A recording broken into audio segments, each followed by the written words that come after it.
இந்திரை போலும் நந்தி மகந்தனை கொழுந்தினை குந்திகள் வைத்தடி போற்றுகின்றோமே. தந்தையும் நீயே, தாயும் நீயே, சத்குருநாதனும் நீயே, சிந்தையும் துருகில் தேடி செம்பாக்கம் தேசிகன் உருவையும் கண்டேன். பைந்தமிழ் எமக்கருள் கொண்டம் பலவனை பரமதேசிகனே. நமது நண்பர்கள் அனைவருக்கும் வணக்கம்.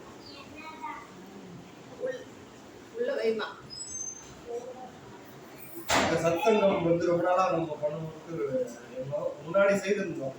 இவங்கெல்லாம் இருந்தார், இப்போ போயிட்டார் வேலூர்.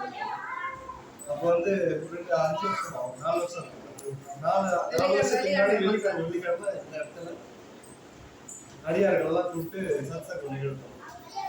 வெள்ளிக்கிழமை தவறாம பண்ணியிருந்தோம். இப்போ இடைப்பட்ட காலத்துல விட்டுட்டு இப்போ மறுபடியும் இன்னைக்கு தான் திருவள்ளுவர்.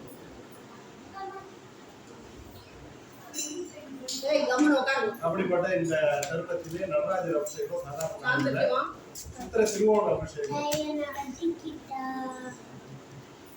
6 அபிஷேகம் வருஷத்துல நடராஜர் தேவர்கள் வந்து ஒரு நாளைக்கு 6 காலம் சிவபூஜை பண்றாங்க. நடராஜரை வச்சு 6 காலம் அபிஷேகம் ஒரு நாளைக்கு. நம்மளுக்கு 365 நாள் ஒரு வருஷம். நம்ம 365 நாள் சேர்ந்தது அவங்களுக்கு ஒரு நாள். தேவர்கள் வெடிகாலம்ன்றது காலசந்தி. காலையில 5:30 மணிலேருந்து 6 மணிக்குள்ள காலசந்தி. உஷா காலம் 5:30 மணிலேருந்து 6க்குள்ள பண்ற பூஜை உஷா காலம். காலை 8 மணிக்கு ஒரு பூஜை நடக்கும், அது கால சந்தி பூஜை. காலை 10 மணிக்கு ஒரு பூஜை நடக்கும், அது முதலாம் கால பூஜை. மதியம் 12 மணிக்கு ஒரு பூஜை நடக்கும், அது உச்சி கால பூஜை. சாயந்தரம் 4 மணிக்கு ஒரு பூஜை நடக்கும், அது சாயராட்ச பூஜை. இரவு 8 மணி அல்லது 8 மணிக்கு அப்பா 10 மணி 11 மணி வரைக்கும் அர்த்த ஜாம பூஜைன்னு சொல்லி நம்ம வழிபாடு 6 காலங்கள் ஒரு நாளைக்கு 6 கால பூஜை செய்வதாக நம்ம அமைப்பு. அதுதான் தேவர்கள் செய்யறாங்க. அதுதான் முஸ்லிம்ங்க ஒரு நாளைக்கு 5 முறை தொழுவாங்க. அவங்க விட்டதே கிடையாது. அப்படி விட்டாலும் அவங்க லிஸ்ட்ல கொஞ்சம் ஒதுக்கிடுவாங்க. அவங்கள பொறுத்தவரை எப்படின்னா வழிபாட்டுல கரெக்டா இருந்தாதான் அவங்க அந்த கமிட்டியில ஒண்ணா வச்சுப்பாங்க. அவங்க கொஞ்சம் ஏறக்குறைய இருந்தாலும் அவங்க சேர்த்துக்க மாட்டாங்க. அவங்க ஒதுக்குறாங்கன்னு பயந்தே அவங்களும் வந்து போயிடுவாங்க. ஒரு நாளைக்கு 5 முறை தொழுவார்கள். எந்த சூழ்நிலையா இருந்தாலும், எந்த வேலையில இருந்தாலும், வேலையில ஆபீஸ்ல இருந்தாங்களோ அந்த நேரம் கொடுத்து வந்து நமாஸ் பண்ணுவோம். அந்த தைரியம் நம்ம ஆளுங்களுக்கு இல்லை. எந்த சூழ்நிலையா இருந்தாலும், என்ன காலம் இருந்தாலும் பார்த்துக்கலாம் வெற்றி பேர் செய்யலாம். அவங்க விடாத 5 காலம் செய்யறாங்க. இன்னைக்கு எத்தனை நம்மளுக்கே தெரியும். இங்க எத்தனை பேர் முஸ்லீம் ஒரு நாளைக்கு 5 காலம் தொழுறாங்களா இல்லையா? எத்தனை பேர்? நம்ம என்ன சாமி கும்பிடுவோம். ஆனா நம்மளுக்கு 6 காலம். யாரும் நம்ம அந்த அளவுக்கு நம்ம சாமி தானே இந்த சுதந்திரத்துல விட்டாருன்றதுனால நம்ம எல்லாத்தையும் ஃப்ரீயா விட்டுறோம். 6 காலம் நம்ம வந்து இறைவனை வழிபடணும். அப்படி இல்லைன்னா கூட ஒரு நாளைக்கு 2 காலமாவது, அதுவும் இல்லையா ஒரு நாளைக்கு ஒரு வேலையாவது அந்த வழிபடும். அது மாதிரி எவ்வளவு ஃப்ரீடம், அதுதான் சுதந்திரம். சைவத்தின் சமயம்ல நம்ம வழிபாடு மாதிரி யாரும் ஃப்ரீடம் தரல. அதுதான் நம்ம சுதந்திரம் தான் நம்ம கடவுளுடைய நம்ம வழிபாட்டுடைய முக்கியமே. அதுல இந்திய சுதந்திரம் கிடையாது. நம்ம சமயத்துலதான் அந்த சுதந்திரம் கொடுத்துருக்கு. நீ அது அன்பு தியானம் பண்ற பொண்ணு, தீபாவளி பண்ற பொண்ணு, சிவபூஜை பண்ற பொண்ணு, திருவாசகம் படிக்கிற பொண்ணு, எது வேணாலும் பண்ணீங்க, என்ன வேணாலும். இதுதான் வழிபாடுன்னு கிடையாது. இந்த டைம் தான் வழிபடணும்னு கிடையாது. அப்படி இல்லாத இது வந்து நம்ம சைவத்துடைய பெருமை. அதனாலே இவ்வளவு ஃப்ரீடம் கொடுத்ததுனால நம்ம என்ன பண்றோம், பரவாயில்ல பார்த்துக்கலாம், நம்ம சாமி தானே அவர் தான் சொல்ல போறாங்க அப்படின்னு சொல்லிட்டு எல்லாத்தையும் விட்டு நம்ம ஒண்ணுமே பண்ணாத இந்த நாளைக்கு போகுது. அதனால தேவர்கள் வந்து ஒரு நாளைக்கு 6 காலம் பண்றாங்க. அந்த அடிப்படை நம்மளுக்கு ஒரு வருஷம் 365 நாள் வந்து அவங்களுக்கு ஒரு நாள். அதனால இந்த நடராஜர் அபிஷேகம் ஒரு வருஷத்துக்கு நம்மளுக்கு 6 நாள். அவங்க ஒரு நாளைக்கு 6 காலம் பண்றாங்க. அதெல்லாம் கால சந்தி, அதாவது உஷா கால பூஜை வந்து மார்கழி திருவாதிரை. நம்ம 2 பேருக்கும் ஒரே டைம் வெடிக்காலம் இருக்குன்னா அதுதான். நம்மளுக்கும் வெடிக்காலம், தேவர்களுக்கும் வெடிக்காலம் மார்கழி திருவாதிரை. அதனால திருவாதிரை மாதிரி நட்சத்திரம் கிடையாது, கோடி சூரிய பிரகாசம். அந்த நாள் நடராஜாவே கோடி சூரியன், அந்த சூரியன் சூரியன் போது எவ்வளவு பேரொழி, அப்படிப்பட்ட பேரொழினால் அதனாலதான் திருவாதிரைக்கு விசேஷம் ஜாஸ்தி. அது வந்து உஷா கால பூஜை நடக்கிறது.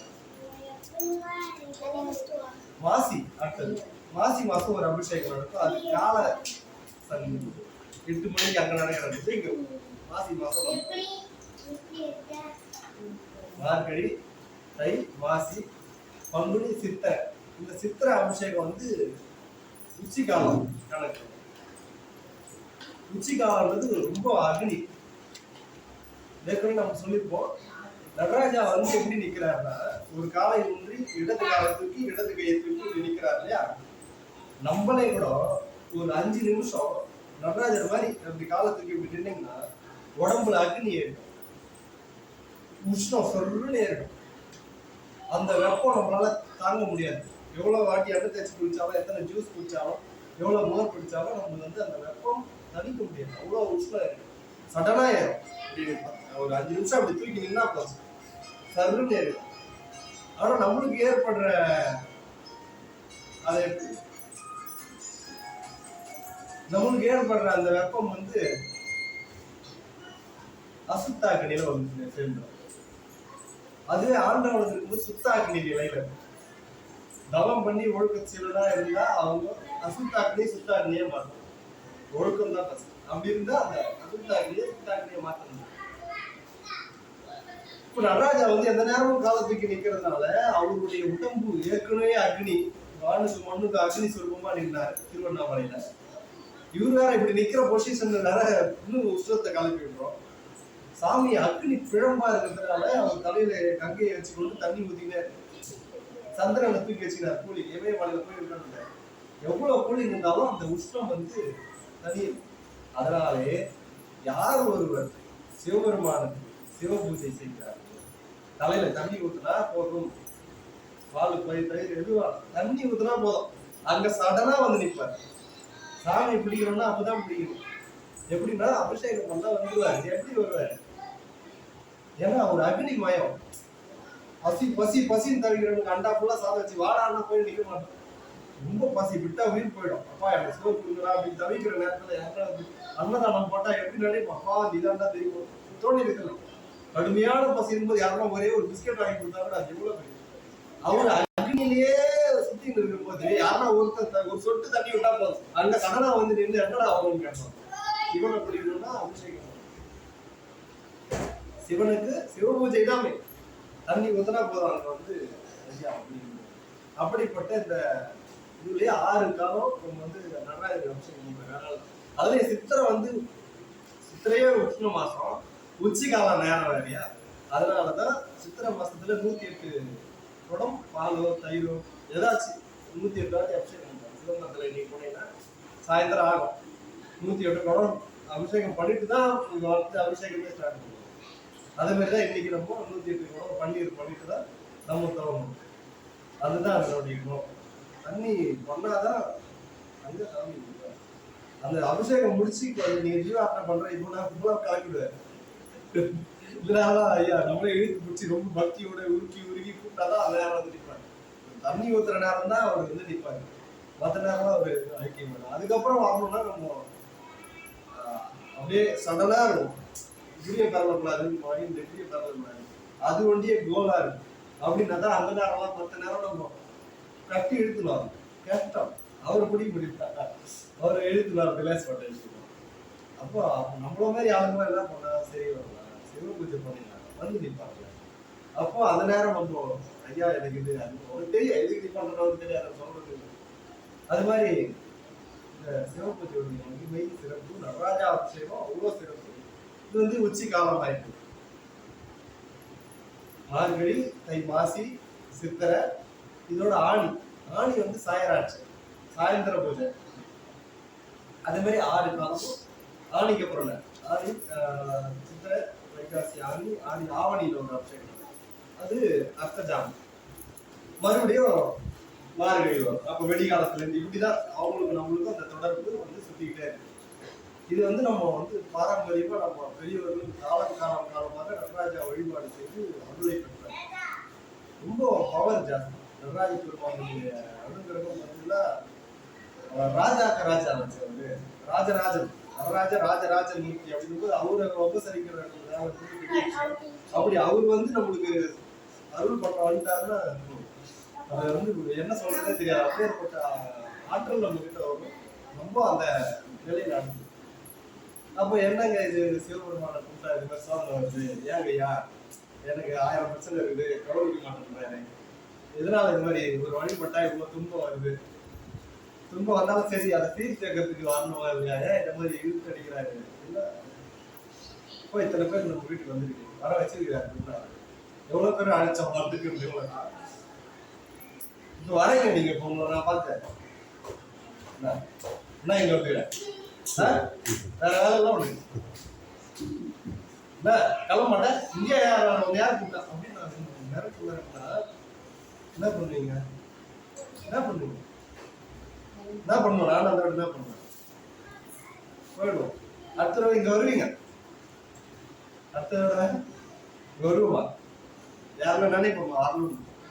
யாரு வாங்க வாங்க வாங்க ஐயா வாங்க சாப்பிட்டு உட்காருங்க, நல்லா இருக்கீங்களா அப்படி உபசரிக்கும் போது என்ன ஆகும்? வரணும் வரணும்னு வருவோம். கரெக்டா? நான் சொல்றது கவனமா கேள்வி, ரொம்ப முக்கியமான பாயிண்ட். நான் சொல்லுவேன் வாங்க அன்பு பண்ணி அவனை சந்தோஷப்படுத்தி அவனை இட்டு வந்து உபசாரம் பண்ண அவன் இங்கேதான் வருவான்.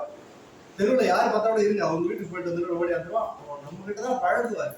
அதுவே மூஞ்சால அடிச்சு 2 தடவை திருப்பி அனுப்புனா நீ வந்து எதிரில் வந்து போனாங்கன்னா அவன் திருப்பி போயிடுவான்.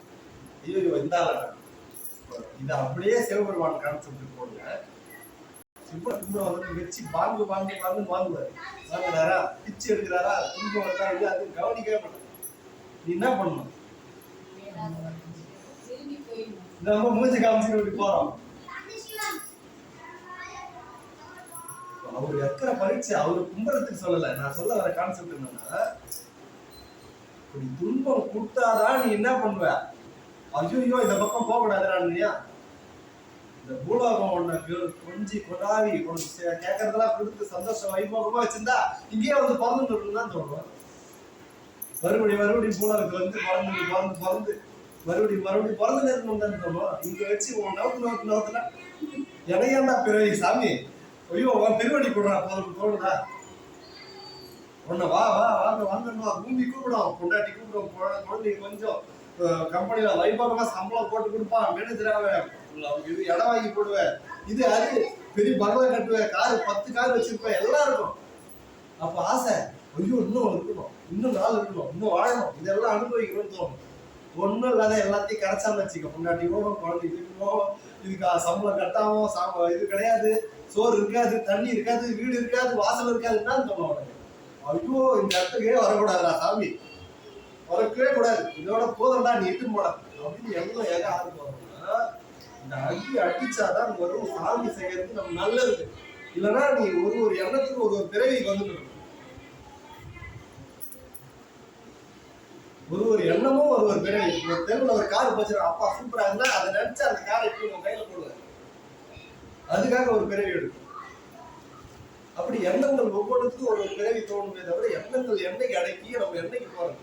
அதனாலதான் அவர் என்ன பண்றாரு, நம்ம நெருங்கி வந்துட்டானா அவனை வாரி கொடுத்து அவன் நம்மள வல்லன்னு நினைக்கணும்னு அவர் நினைக்க மாட்டாரு. அவனை எப்படி நீ என்ன நினைச்சேனோ அவரு என்னடா அவனுக்கு கண்ணு இல்லையா கருணை இல்லையாடா, நீ எல்லாம் ஒரு ஆளாடா, என்ன உனக்கு பழத்தை தூக்கி போட்டு போலான்டா அப்படின்னு நீ என்ன திட்டினாலும் அவனுக்கு சோதனை தரான உனக்கு நல்லா செய்ய மாட்டான். அப்படி அது நல்லதுதான் அவனுக்கு தெரியாது.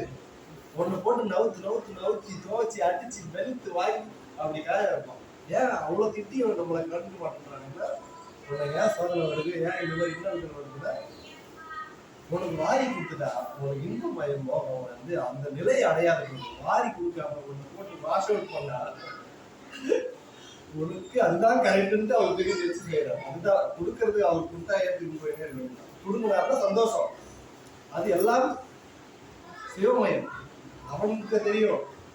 தெருவில் ஐஸ் இருக்கும் போது மழை பேருக்கு பிச்சு உடுத்துது, அடி அடிக்குது, அந்த சவுண்டு போட்டு அவன் வெள்ள அடிச்சுன்னு போறான். பசங்க ஓடியா அப்பா ஐஸ் மழை பெய்யுதா ஏற்கனவே சரியா இருக்கு, அழுது அடம் பிடிச்சா என்ன பண்றது, போட்டு 2 போட்டு வாங்கி போட அக்காரா தெரியும். எதுக்கு அப்பா அடிக்கிறாரு? ஐஸ் வேணும்னா ஐயோ செல்லம் போய் வாங்கிக்க செல்லம், இந்த பக்கம் மூக்குல விழும், நீ வாங்கிக்கோ. இன்னொரு ஐஸ் 2 வாங்கி விட்டா ஜுரம் அடிச்சு ஊசி குத்தி படுக்க வச்சிடும். அதுக்கு முன்னாடியே என்ன பண்றாரு அப்பா, அதனால நல்லது இல்லை. அவன் அடம்பிச்சா 2 போடு கூட போடுவார். இப்போ நம்மளால நம்ம என்னத்துக்கு பின்னாடி நான் வந்து தெரியாத நம்ம வந்து இதை கூட அதை கூட சாமி கேட்டுருக்காங்க. அது பின்னாடி என்ன நடக்க போகுதுன்னு அவர் தெரிஞ்சு முன்னாடியே அருள் பண்ணாததுனால சர்வம் சிவமயம் வந்து நம்ம வந்து எல்லாத்தையும் ஏற்றுக்கிட்டு போயிடும். இதுதான் நம்ம அடியார்கள் செய்தார்கள், மகான்கள் செய்தார்கள். ஒன்றும் இல்லைங்க, ஒரு கல்யாண மண்டபம்.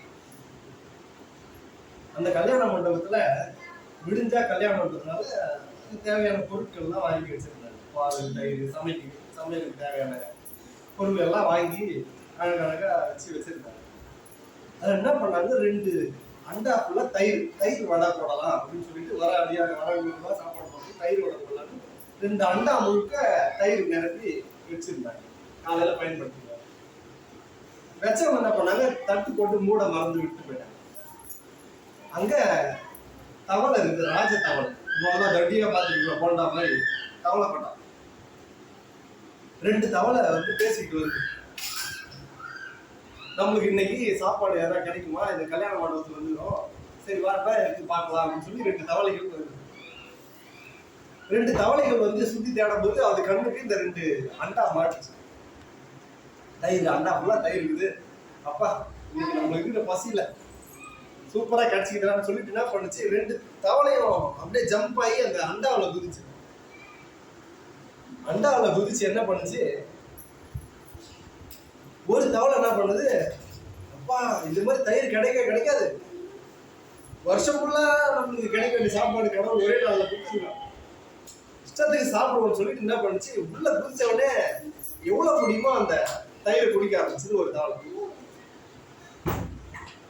இன்னொரு தவளை பார்த்துச்சு, குதிச்ச உடனே அது புரிஞ்சு போச்சு, எப்பா டே நம்ம சாப்பிட்றத எடுத்து போச்சோம், நம்ம இதெல்லாம் தப்பிக்கிறது எப்படின்னு பார்க்கணும் முதல்ல அப்படின்னு சொல்லிட்டு 2வது தவளை என்ன பண்ணுச்சு, அடி டப்பு டப்பு டப்பு நடுவில் வந்துட்டாங்க. 2 பேரும் நடுவில் குதிச்சாச்சு. ஒரு ஆள் கிடைச்சிச்சு, சூப்பரா இருக்கு, எவ்வளவு படிப்பா சாப்பிட்டேன், சாப்பிட்டு பெருத்து போய் ஏற்கனவே தவளை வெயிட்டு, இன்னும் தயிரை குடின்னு குடிச்சவன இன்னும் ஜாஸ்தியாக வெயிட்டு என்ன ஆகும், அவ்வளவுதான். ஓடணும்னு வச்சா எப்படி ஓட முடியும், ஏற்கனவே வெயிட். இது முதல் தவளை அப்படியே அழுந்தி உள்ள இறந்து போகுது. 2வது தவளை குதிச்சவன என்ன பண்ணாரு, தப்பான இடத்துக்கு கொண்டு வந்தா இது சாப்பாடு எடுத்து வச்சு அப்புறம் பார்த்துக்கலாம், இன்னைக்கு எப்படின்னா தப்பிக்கணும்னு சொல்லிட்டு என்ன பண்ணாரு, தயிர்ல காலை வச்சு தட்டி தட்டி தட்டி தட்டி தட்டி தட்டி தட்டி அது இழுக்குது. அவர் தட்டி தட்டி என்ன பண்றாரு, எவ்வளவு முயற்சி பண்ணி அந்த தயிர்ல இருந்து அப்படியே வெண்ணெய் ததும்பி வரும்போது அந்த வெண்ணெயிலேயே மிதந்துட்டு அப்படியே தவளை வந்து ஓரம் கட்டி வந்து வெளியே நின்று குடிச்சிட்டு எகிரி வந்தார். முதல் சொன்ன தவளை யாருன்னா நம்பலாம், 2வது சொன்ன தவளை யாருன்னா மாணிக்க வாசகர் அடியார்கள். இந்த உலகத்துல எல்லாரையும் ஒன்னாதான் சாமி போடுறாரு. Android TV, costly mobile, computer, இது அது இந்த அப்படி இந்த பெண், இது பொருள், இந்த மண், இந்த இடம், இந்த அப்பார்ட்மெண்ட், இது அதுன்னு சொல்லி இதுல ஊறி ஊறி ஊறி இதுல தப்பிக்க வழி தெரியாத உள்ளே உங்களுக்கு சென்று போயிடும். அதே மாதிரி அடியார்களும் உள்ள வந்து விழுறாங்க, நம்ம வந்து இடம் சரியில்லைடா, இதெல்லாம் சும்மா வித்த அப்படின்னு தெரிஞ்சுக்கிட்டு இங்கேருந்து எப்படா கிளம்புறதுக்கு சிவபெருமானை வழிபட்டு ஆண்டவனே உண்மையன்று வேற ஒரு தெய்வம் இல்லைன்னு சொல்லி உறுதியாக அதை பற்றி அதிலேயே நீந்தி நீந்தி நீந்தி நீந்தி வெளியே ஓடி அந்த பேரன்பத்தை அனுபவிக்கிறார். முதல் தவளையா நம்ம இருக்கணுமா, 2வது தவளையா இருக்கணுமா, நம்ம அவரவர்கள் எடுத்துக்கொள்ள வேண்டிய விஷயம். நம்ம வந்து தெரியாத வந்துட்டோம், தெரியாத வரக்கூடாது. சைவ சித்தாந்தம்னு கேள்விப்பட்டிருக்கீங்களா? சைவ சித்தாந்தம் இப்ப சொல்லிக்கிறாங்க, சைவ சித்தாந்தம் சுடர், சைவ சித்தாந்தம் இது மாணிக்கம், சைவ சித்தாந்த சரகம். என்ன சித்தாந்தம் என்ன தெரியுமா? சைவ சித்தாந்தம் அதனுடைய கோட்பாடு என்ன? சைவ சித்தாந்தம் சித்தாந்தம்ன்றாங்க. சைவ சித்தாந்தம்னா என்ன? எல்லாம் போட்டுறாங்கம்மா, சுடர் போட்டுறாங்க, சரகம் போட்டுறாங்க, நம்ம அடியார்கள் சொல்லலாம். சைவ சித்தாந்தம் என்ன? சந்தோஷம். அதனுடைய விஷயம் என்னதுன்னா,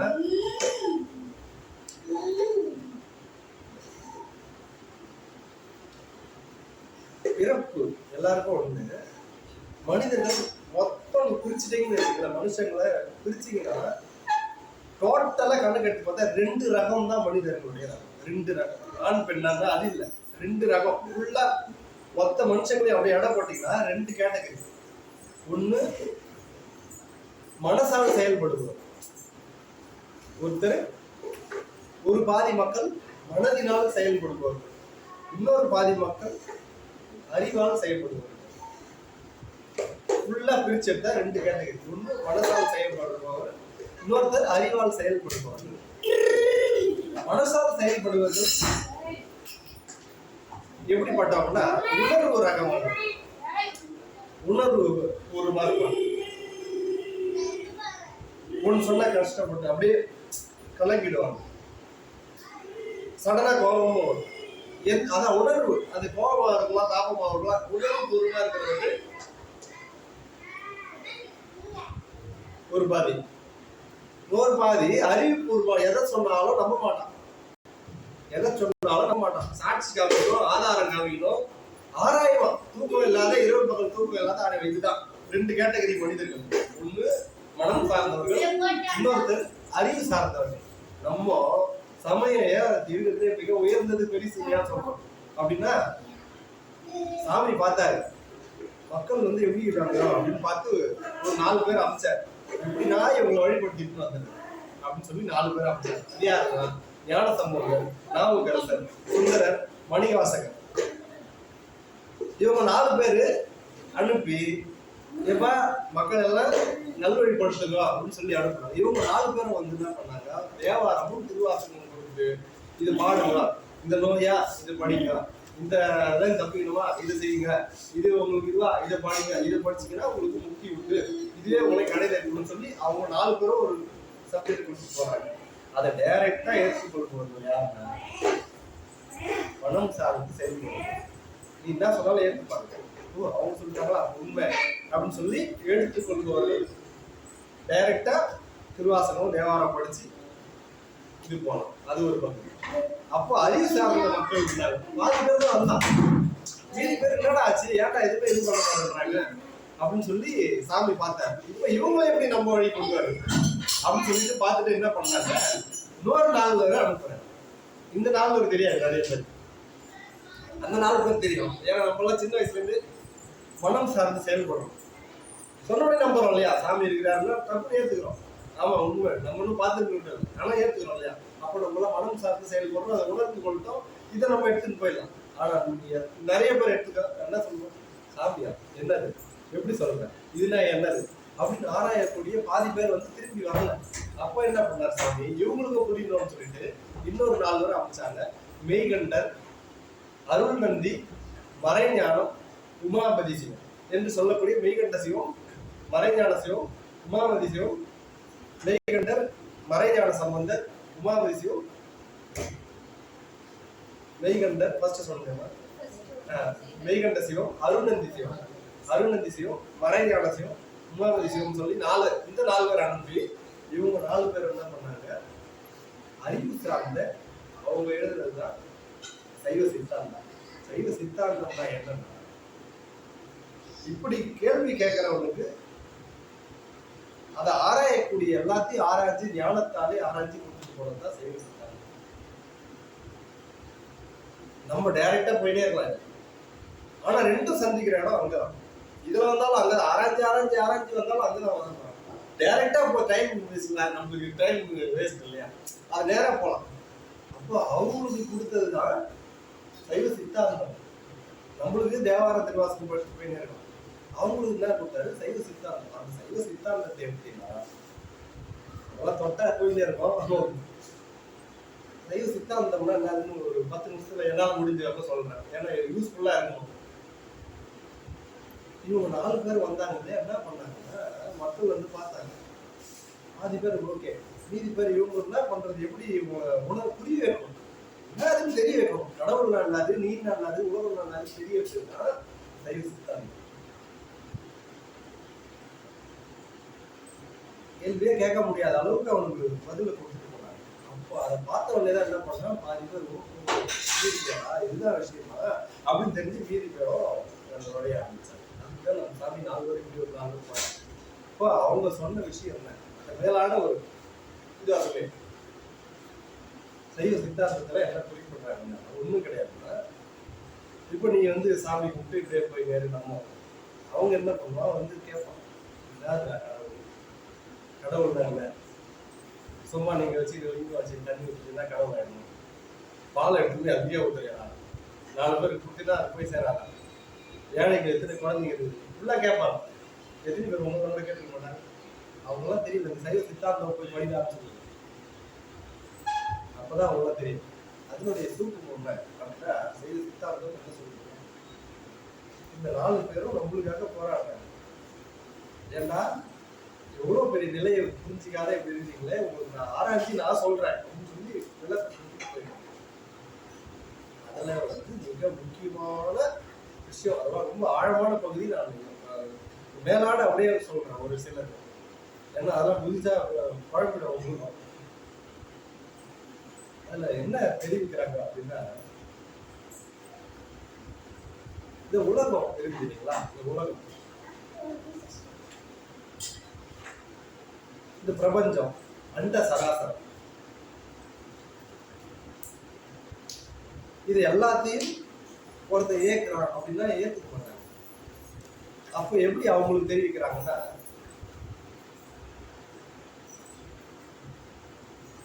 இந்த உயிர்களானது, அதாவது நம்மள பெரிய ஆளுக்கு எதை நம்ம வந்து நாடுவோம்னா, எது நிரந்தரம் அப்படின்னு ஆராய சொல்றோம். சைவ சித்தாந்தத்துல முதல் கொள்கை என்னன்னா, அப்படி கேள்வி கேட்டு வர்றவங்க உலகத்துல எது நிரந்தரமானது அப்படின்னு அப்படின்னு ஆராயணும். அப்ப நம்ம அப்படி ஆராய்ச்சிட்டு வரும்போது, நம்ம கட்டின வீடு நிரந்தரமா ஒரு கல்லை அப்படி சேர்த்து வச்சு கட்டணும், அப்படி சேர்த்தாலே முடிஞ்சு போச்சு, ஒரு நாள் என்னைக்கும் அது தெரிஞ்சிடும். ஒரு நகை செய்யலாம், செய்தாலே முடிஞ்சு போச்சு, இது ஒரு நாள் கரைஞ்சிடும். ஒரு துணியை உருவாக்கி ரெடி பண்ணிடுறாங்க, ரெடி பண்ணாலே போச்சு, அது ஒரு நாள் மக்கிடும். இப்படி நீ எந்த பொருளை ஆராய்ந்தாலும் அது ஒரு நாள் அழிந்துடும். அப்போ மலை, கடல், அலை, வெப்பம், வெயில் அழிந்துடும். உருவாக்கப்பட்டதெல்லாம் அழிந்துடும். அப்படியே இந்த உலகத்தை அப்படியே பயாஸ்கோப் போட்டு ஜூம் பண்ணி வந்து எந்த இதை பார்த்தாலும் எல்லாம் அழிந்துடும். அப்ப அழியாதது எது அப்படின்னு சொல்லி அதை ஆராய்ந்தாங்க. அது கொஞ்சம் ஆபத்து. எது அழியாதது என்று சொல்லி அதை ஊடுருவி ஆராயும் பொழுதுதான் நம்ம ஆளுங்க எடுத்து சொல்றாங்க. யாராலே சொல்றது, அவங்க உச்சகட்ட தவத்திலிருந்து வெளியிட்டாங்க. எது அழியாதது அப்படின்னா, பதி என்று சொல்லக்கூடிய இறைவன், பசு என்று சொல்லக்கூடிய நம்மளுடைய ஆன்மா. நம்மளுடைய ஆன்மாவும் அழியாது. ஆன்மா இப்ப நான் நினைக்கிறோம்ல, இந்த உடம்பு கிடையாது, நான் சொல்றது உள்ள ஒளிய சொல்றேன். ஆன்மா அழியாது. கடவுள் சொல்லக்கூடிய பதி அழிய மாட்டார். பசு அப்படின்றது ஆன்மா, பதின்றது இறைவன். பாசம் என்று சொல்லக்கூடிய, பாசம்னா என்னன்னா கயிறு. பாசம்னாலே கயிறு தான். நம்ம சொல்ற எவ்வளோ பாச கயிறோட வரான், பாசம்னாலும் ஒண்ணுதான், கயிறுனாலும் ஒண்ணுதான். அதை மிகைப்படுத்துறதுனால எவன் பாச கயிறோடு, பாசம்னாலே கயிறு தான்.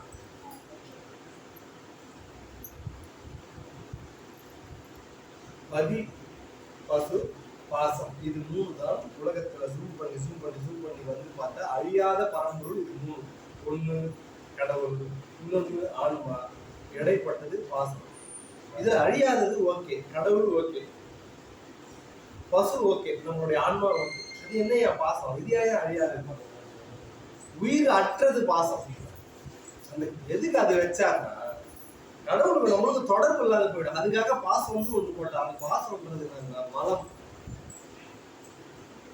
சிவாய் நல்லா இருக்கீங்களா? பாசம்ன்றது மலம். அழுக்கு எதால செய்யப்பட்டதுன்னா ஆணவம், கண்மம், மாயை என்று சொல்லக்கூடிய இந்த மூணும் என்னது?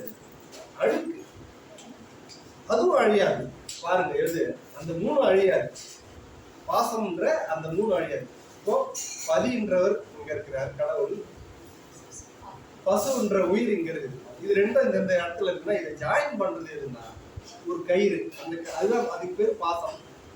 அந்த கயிறு தான் ஆணவம், கண்மம், மாயை அப்படின்னு சொல்லக்கூடிய இதுக்கும் ஒரு கயிறு போட்டு கட்டணும்.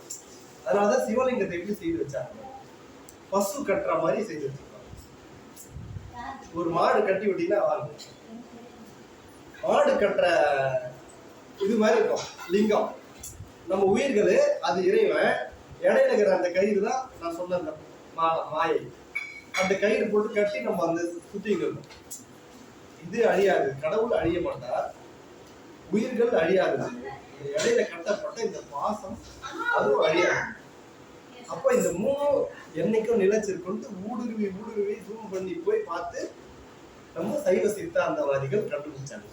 அப்போ உலகத்துல மீது எல்லாம் அழிஞ்சு சேர்த்து வைக்கப்பட்டது நிலம், நீர், தீக்காற்று, ஆகாயம், பஞ்சபுரம், உயிரினங்கள், உயிர்கள், தாவர சங்கமங்கள், படைக்கப்பட்ட இடம், கட்டடம், வீடு, வாசல், மண், பொன் எல்லாம் அழிஞ்சு. அழியாதது இந்த மூணு: இறைவன், ஆத்மா, பதி, அந்த பாசம் என்று சொல்லக்கூடிய ஆணவம், கண்மம், மாயை. என்ன நடந்ததுன்னா இந்த உயிர் உள்ளது பசு, நம்ம ஆன்மா உயிர் உள்ளது, இறைவன் உயிர் உள்ளது, பரம்பொருள் அவரால் தான் எல்லாம் நடக்கும். இது என்ன பண்ணணும்? இந்த உயிரானது கடவுள் கிட்ட போகணும். இதுதான் உயிருடைய தன்மை, இதுதான் உயிர் உள்ளது. இப்ப நான் வந்து யார்கிட்ட பேசணும்னா உயிர் உள்ள உயிர்கிட்ட தான் பேசணும். நான் இந்த சேர் கிட்ட, சேரே சாப்பிட்டியா, 1 மணி ஆகுது, சாப்பிடலாமா, நான் மோர் சாப்பிட, நீ என்ன சாப்பிட போறேன், சேர் கிட்ட பேசினா எப்படி ஒரு இது இருக்குதா? அப்ப நான் யாருகிட்ட சேரணும்? உயிர் உள்ள உங்ககிட்ட சேரணும். கரெக்டா? அதான லாஜிக்கு. நான் உயிர் உள்ள உங்ககிட்ட பேசணும், உங்ககிட்ட தான் பேசணும். அப்போ இந்த ஆத்மா என்ன பண்ணணும்? இது வந்து கடவுள் கிட்ட சேர்ந்தது, இறைவனாகிய பரம்பொருள் கிட்ட இந்த ஆன்மா போய் சேர்ந்துருக்கணும். இது என்ன பண்ணிடுச்சு? கடவுள் கிட்ட போவாத இந்த பாசம்ன்ற கயிறு கூட போய் சேர்ந்துச்சு. எது? ஆணவம், கண்மம், மாயை கூட போய் இந்த ஆன்மா போய் சேர்ந்ததுனால இவருக்கும் இதுக்கும் தொடர்பு இல்லாத போச்சு. இதுதான் சைவ சித்தாந்தோடைய நுட்பம். ஆன்மா கடவுள் கிட்ட போகணும், உயிர் உள்ள பரம்பொருள் கிட்ட போய் உயிரானது போய் சேரணும். ஆனா இது என்ன பண்ணுது? இது கிட்ட போயிடுச்சு. அதனாலதான் நம்ம வந்து 7 திரைகள் போட்டு, மாய திரை போட்டு மறைச்சாச்சு. இவர் தெரியவே மாட்டார், இந்த கயிறு கூடயே சுத்திக்கிறோம். ஏங்க அது மாதிரி இந்த ஆன்மா வந்து இது கூட தான் போனோம், ஏன் இந்த கயிறு கூட போய் இந்த மலத்து கூட போய் சேரும்? சாப்பாடு சாப்பிடணும், மலம் சாப்பிடணும், சாப்பாடு தானே சாப்பிடணும். இதே அந்த ஆன்மா போய் மலத்து கூட தான் போயிருக்கு, சாப்பாடு போலையே. அப்ப எவ்வளவு பெரிய முட்டாள்தனத்துல இந்த ஆன்மா போய் சிக்கிட்டு இருக்கு. ஆன்மா இறைவனோட சேரணும், இது வந்து மலத்தோட சேர்த்து முடிஞ்சு போச்சு. சேரக்கூடாத இடத்துல சேர்த்து. எதனால அப்படின்னா, இப்போ இந்த இடத்துல சத்சங்கங்க இன்னைக்கு வாங்க நடராஜ அபிஷேகம்னா 10,000 பேர் வச்சுக்கணும். மலம் இப்ப நம்மளுக்கு வருது இல்ல மலம், அது வந்து ஒரு அழுக்கு தானே. அது மாதிரி ஆன்மாவை பற்றிய அழுக்கு எதுனா ஆணவம், கண்மம், மாயை. ஆணவம்ன்றது திமிரு, கண்மம்ன்றது அகங்காரம். அப்படியே என்னோட பெரிய நான் மாத்திரோம். கண்மம், மாயை என்றது பாக்குறதெல்லாம் ஆசை வைக்கிறது. எது உனக்கு வேணும்னு ஆசைப்படுறியோ அதெல்லாம் மாயை. இதுதான் மலம். கடவுள் வந்து இருக்கிறாரு, ஆன்மா இது இடையில கட்டின கயிறு தான் நான் சொல்லக்கூடியது. நம்ம போய் கடவுள் கூட சேரணும், சேராது இந்த மலத்து கூட சேர்ந்துச்சு ஆன்மா. இதுதான் சேர்ந்துச்சு, இது கூட போக மாட்டாங்க. இது கூட சேர்ந்தவே அவருக்கு நம்மளுக்கு கேப் ஜாஸ்தி ஆகி போச்சு, தொடர்பு இல்லாத போச்சு. இப்ப இந்த ஆன்மா வந்து இது கூட சேர்ந்ததுனால இறைவனுக்கும் நம்மளுக்கும் தொடர்பு இல்லை. இது வந்து இருள போயிடுது. இப்ப நான் இந்த இடத்துல சத்சங்கம் பண்றோம், இன்னைக்கு நடராஜ அபிஷேகம் வாங்க ஐயா அப்படின்னு 10 பேர் வந்துருக்கோம். இவன் எங்க வீட்டுக்கு நான் வந்து இன்னைக்கு ரஜினிகாந்த் கூப்பிடுறேன், ஒரு வாட்ஸ்அப்ல ஒரு மெசேஜ் போடுறேன், இன்னைக்கு எங்க வீட்டுக்கு சாயந்தரம் 6 மணிக்கு ரஜினிகாந்த் வர அப்படின்னு நான் போட்டேன்னா இன்னைக்கு எங்க வீட்டுல எவ்வளவு பேர் வந்துருப்பான்? நிக்க இருக்காதா? நான் சத்சங்கம் பண்றேங்க, நிறைய அங்க அபிஷேகம் வச்சுக்கிறோம், எத்தனை பேர் வரும்? இயல்பாவே நம்மளுடைய ஆன்மாவுடைய கொள்கை எதுன்னா பாவக்காய் சாப்பிடுவோம் ஏன் வேணாம் உங்களுக்கு பிடிச்ச உணவையோ ஏதோ ஃப்ரைட் ரைஸா ஃப்ரைட் ரைஸையும் ஒரு பாவக்காய் சாதத்தையும் கலந்து எதுல வச்சிருக்காங்க எதே எடுக்கும் நீ எதுல வச்சாச்சு எதை எடுப்போம் நானே சொல்றேன் நானே நீங்க அதுக்கு ரொம்ப அதிசயப்படுவீங்க டப்புனு எதை எடுப்போம் அப்படி போய் 2 சமோசாவோ ஃப்ரைட் ரைஸ் ஏதோ ஒன்று அதை சாப்பிடுவோமே தவிர நல்லது கூட ஏன்னா இயல்பு ஆத்மாவுடைய இயல்பே கெட்டது பிடிக்கிறதா நான் பேசிக்கிறேன் டப்புனு எங்கிட்டாங்க சேனலுக்கு போகுது இதோ ஒரு பாட்டு போதே சினிமா பாட்டு அப்படியே கவனம் மொத்தம் இதுல இருந்து அதை போல அது முன்பே பாட்டு போதே இல்லை மைண்டு போது இல்லையா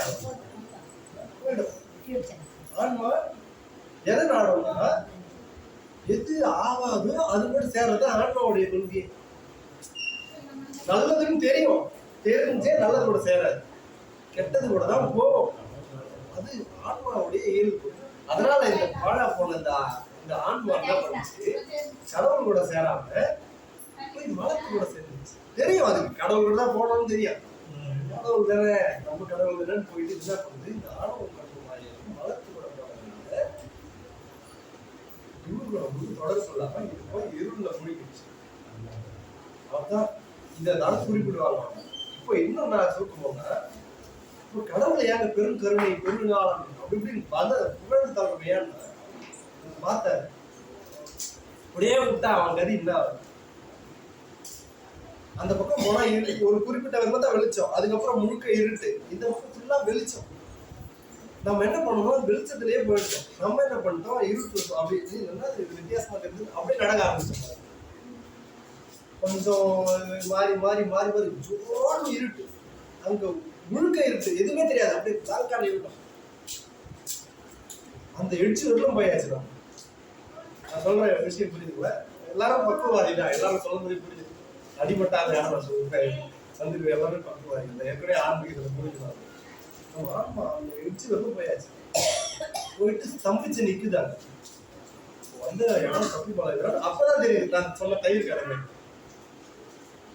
அப்போ ஒரு சின்ன ஒரு ஒளி கிடைச்சா போதும் அது ஃபீல்டு வரும் அந்த சின்ன ஒளி யாருக்கு அந்த ஆன்மாவுக்கு யாரு தருது அதனால்தான் குருவை உச்சமாக சொல்றாங்க இருள மூழ்கிற அந்த ஆன்மாவுக்கு அப்படி டார்ச் அடிச்சு வாடா ரே தப்பா போயிட்டீங்க வா அப்படின்னு கூப்பிடுறது இவங்கதான் அதனாலதான் சித்தர்கள் மகான்கள் யோகிகள் நாயன்மார்கள் அடியார்களுக்கு உச்சமான நிலையை கொடுத்தது ஏன்னா அவங்கதான் நம்ம டார்ச் அடிச்சு கூப்பிடுவாங்க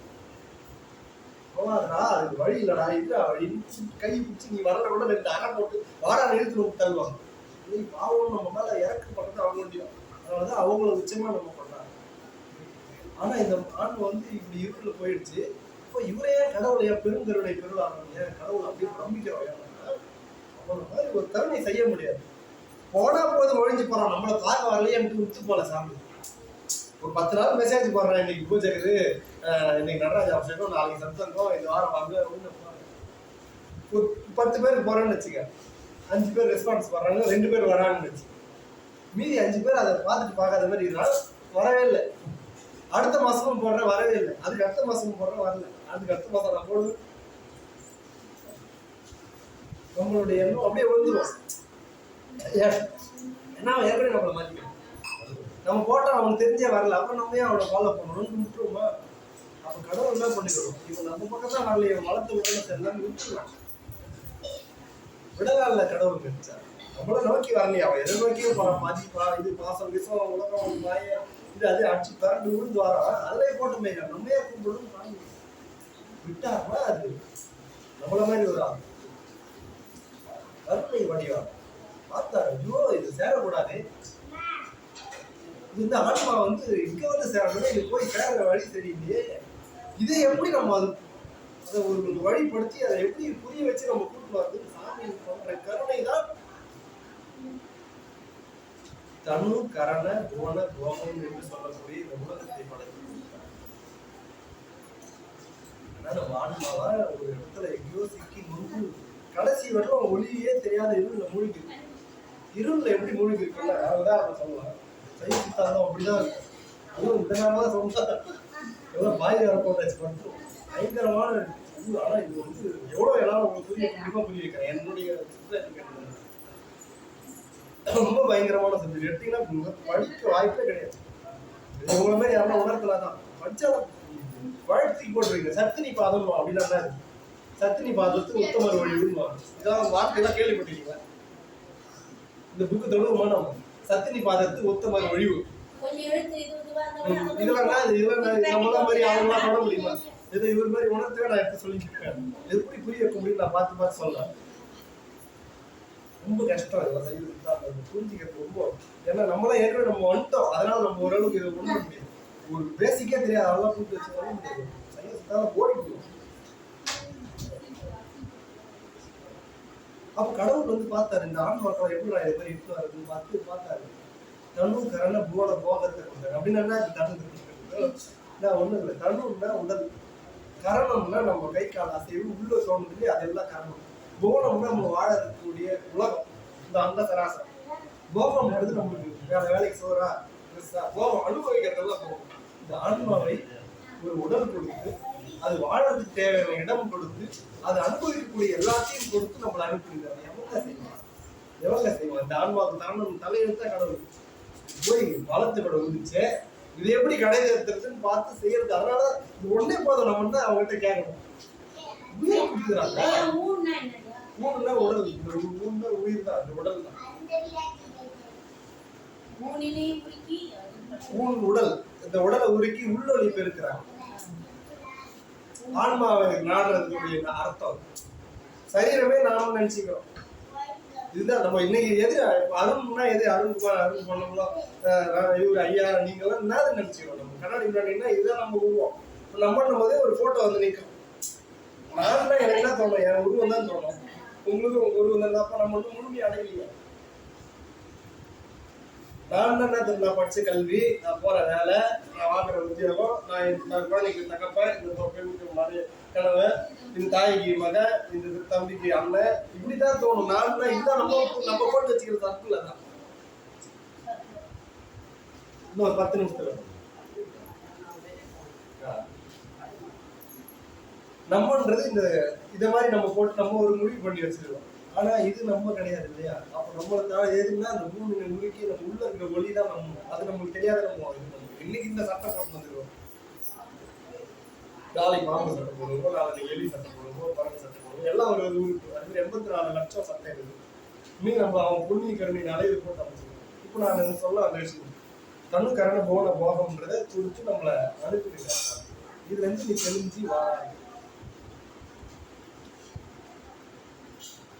தனுன்னா உடல், கரணம்னா பொறி கரணங்கள், போனம்னா உலகம், போகம்னா நம்ம அனுபவிக்கக்கூடிய இந்த எல்லாத்தையும் கொடுத்து நம்ம இங்க அனுப்பி உனக்குன்னு ஒரு உலகத்தை அமைச்சு, உனக்குன்னு ஒரு குடும்பத்தை அமைச்சு, இன்னாருக்கு குழந்தையா போக வச்சு மனுஷனா கொடுத்து, உனக்குன்னு ஒரு வாழ்க்கையை ஏற்படுத்தி, உனக்குன்னு ஒரு கல்யாணத்தை பண்ண வச்சு, உனக்குன்னு ஒரு குழந்தைகளை கொடுக்க வச்சு, உனக்குன்னு இந்த வேலைக்கு உணவு கொடுக்க வச்சு, இந்த வேலைக்கு போக வச்சு, இன்னார் உனக்கு நட்பராக்கி, இன்னார் அவனுக்கு பகைவராக்கி, இன்னார் அவனுக்கு இதுவாக்கி, வெறுப்பாக்கி, வாழ்க்கையாக்கி, ரோல் போட்டு கொங்க அடிச்சு, அப்பா இதெல்லாம் சும்மாடா, இதெல்லாம் சும்மா, இது தேவையில்லாத வேலை.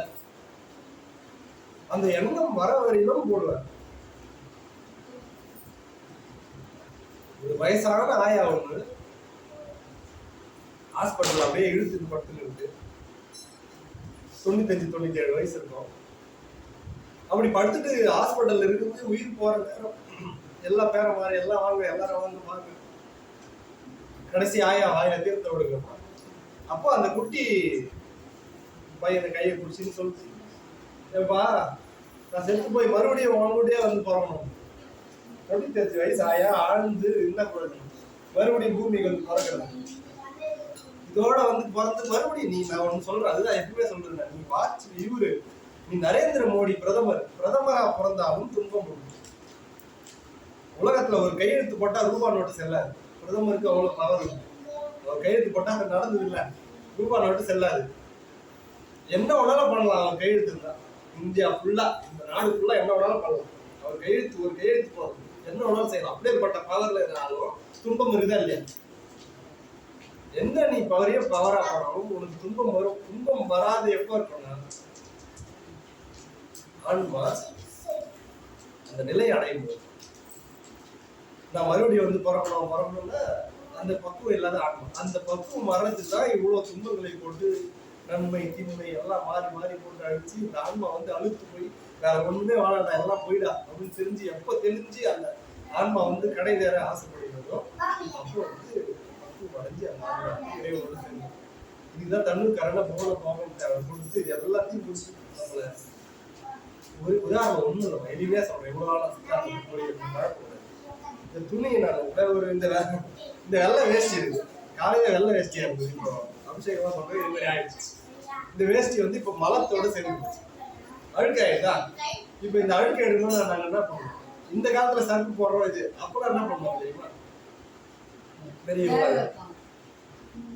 களிமண்ணு மண்ணு ஏற்கனவே இந்த மண்ணு இருந்தா துவைக்க கொடுக்கும். இந்த மண்ணை போடுவாங்க. என்ன லாஜிக் இருக்கு இதுல இருக்கிற மண்ணை போக வைக்கணும்னா மண்ணை போடணும்.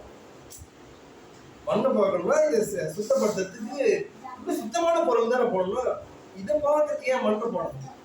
அந்த காலத்துல அப்படிதான் செய்வாங்க. அந்த வெள்ளா போடணும், மண்ணை போட்டு மெதிச்சு பிழிஞ்சு அடிச்சு துவைச்சு எடுத்தா அப்படி கலர் மாறும். அப்படியே வெள்ளை விளையாடலாம். இப்பெல்லாம் நம்ம தான் போடுறோம். நம்ம போற சர்க்குலாம் கால தூசு வராது. என்ன நீ நாஸ்தி ஆக்கி அழுக்காக்கி அசுத்தமாக்கி அந்த வேஷ்டி எடுத்து போய் போட்டாலும் அது கூட அந்த மண்ணை போட்டு சுமிக்கி எடுத்து பார்த்தா வெள்ளை வழியே ஆக்கிடுவாங்க. அதுதான் வெள்ளாவி வச்சு வெளுத்தாங்க. அதுதான் வெள்ளாவி போடுற பேரு. அது மாதிரி இந்த ஆன்மா வந்து அழுக்கா இருக்கு. இந்த அழுக்க போக்கிறதுக்கு என்ன பண்ணணும், ஃப்ரெஷ்ஷா ஒரு இதுல போடணும். ஆனா சாமி என்ன பண்ணாரு, இந்த அழுக்கு போக்குறதுக்கு மலத்தை போட்டார். ஆணவ கண்மப்பா ஏற்கனவே இது அழுக்கு, இந்த அழுக்கு கூட இந்த அழுக்க போட்டா இதுதான் வருது. ரொம்ப மோசமாயி போயிடும். என்ன ஆகுது, இந்த அழுக்கு போட்டு வச்சு துவைக்கிறது தான் இப்போ நம்ம நடக்கிற ப்ராசஸ். நம்மளுக்கு ப்ராசஸ் நடந்துட்டு வாழ்க்கை என்ற ப்ராசஸ் நடக்குது. ஒவ்வொரு நாளும் இந்த போட்டு அடிச்சு வெளுத்து வெளுத்து வெளுத்து துவைச்சு எடுத்து ஆன்மா போகும்போது அப்படி ஒரு அழுக்கு இல்லாத பரிசுத்த ஆன்மாவா கடவுள்கிட்ட போறதுதான் இந்த சைவ சித்தாந்தம் கொள்கை. இது வந்து நான் முன்னுரை தான் சொல்லிட்டேன். ரொம்ப பெரிய சப்ஜெக்ட் இது சைவ சித்தாந்தம் போல. இன்னைக்கு முதல்ல இருந்து கேட்டவங்களுக்கு புரிய இடம் அப்பாவை எவ்வளவு புரிஞ்சுருவாங்க, எந்த அளவுக்கு புரிஞ்சிருக்கு. அதனால இதாம்மா விஷயம். நம்ம விஷயம் என்னதுன்னா, நம்ம அடியார்கள் வந்து ஒரு கொள்கை எடுத்தாங்க. மாசம் 3வது வாரம் ஞாயிற்றுக்கிழமையில வந்து இது மாதிரி சத்சங்கம் அமைங்க அப்படின்னு சொல்லியிருக்காங்க. மேல வந்து இப்போ நம்ம குரு பூஜைக்கெல்லாம் சாப்பாடு பண்றதுக்கு இந்த இடத்துல வந்து கொஞ்சம் இடம் முன்னாடி ரொம்ப தம்பிச்சுட்டாச்சு, கொஞ்சம் எல்லாரும் இது பண்றாங்க. அதனால என்ன பண்ணலாம், ஐடியான்னா மேல ஷீட் போடலாம் மாதிரி ஒரு ஐடியா வச்சு ஃபுல்லா மேல ஷீட் போட்டு சைடுல அந்த கிரில் மாதிரி போட்டு விட்டோம்னு வச்சுங்களேன், முழுசா நம்ம வேலையே இது பண்ணுவோம். எப்போனாலும் நம்ம பூஜைக்கு இருக்கிறதுக்கு எல்லாரும் ஃப்ரீயா இது பண்ணிக்கலாம். அது மாதிரி ஒரு ஐடியா இருக்கு. அது விரைவில் அது நிகழும். அதனாலே அன்பர்கள் வந்து தொடர்ந்து நான் சொல்லிடுறேன். நான் எதனா மெசேஜ் போடுறேன். எல்லா குழுவில் இருக்கிறீங்க, ஐயா மட்டும் சேர்க்கணும், நான் சேர்த்தேன். அவங்களோட நம்பர் இருந்தா அவங்களுக்கு சேர்த்து இருக்குதுங்களா அப்படிங்களா? சரி, அதையும் நம்ம சேர்த்துருக்கோம். இது மாதிரி எதனா சப்ஜெக்ட்னா நான் தெரிவிக்கிறேன். அதே மாதிரி அனைத்து அடியார்களும் வந்து கலந்து எல்லாம் தான் ஏன்னா ஒரு வார்த்தை கேட்டு எதனா ஒரு வழி பண்ணணும். அது மாதிரி அன்பர்கள் வந்து இன்னைக்கு நடராஜ அபிஷேகத்தில் வந்து இத்தனை நேரம் ஒதுக்கி நம்ம வந்து ஒரு 5 நிமிடம் நம்ம குணப்பிரசாதம் சொல்லுவோம். எல்லா ஸ்கூலுக்கும் வைப்பாங்க. தனியா ஒரு இடத்துக்கு போறது, கும்பலா ஒரு இடத்துக்கு போறது ரொம்ப சிறப்பு. இத்தனை பேர் நம்ம இருக்கிறோம், எத்தனை பேர் கொஞ்சம் கூட்டு முயற்சினால வழிபாடு அதுக்குதான் விசேஷம். அது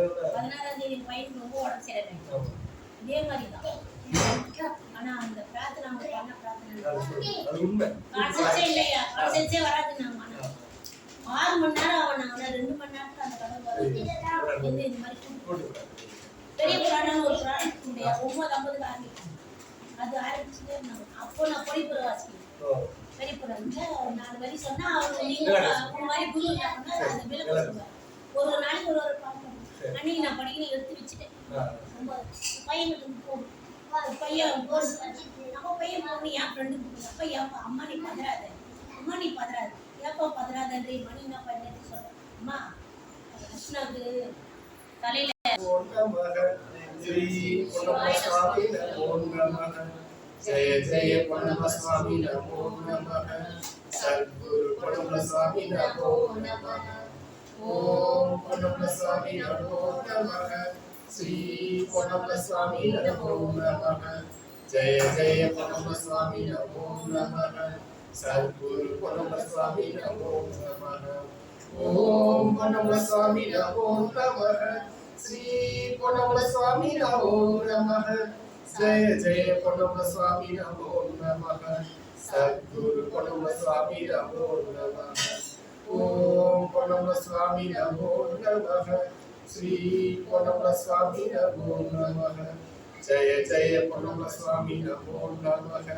सद्गुरु पुनम स्वामी नमो नमः ओम पुनम स्वामी नमो नमः श्री पुनम स्वामी नमो नमः जय जय पुनम स्वामी नमो नमः सद्गुरु पुनम स्वामी नमो नमः ओम पुनम स्वामी नमो नमः श्री पुनम स्वामी नमो नमः जय जय पुनम स्वामी नमो नमः सद्गुरु पुनम स्वामी नमो नमः ओम पुनम स्वामी नमो नमः श्री पुनम स्वामी नमो नमः जय जय पुनम स्वामी नमो नमः सद्गुरु पुनम स्वामी नमो नमः ओम पुनम स्वामी नमो नमः श्री पुनम स्वामी नमो नमः जय जय पुनम स्वामी नमो नमः सद्गुरु पुनम स्वामी नमो नमः ओम पुनम स्वामी नमो नमः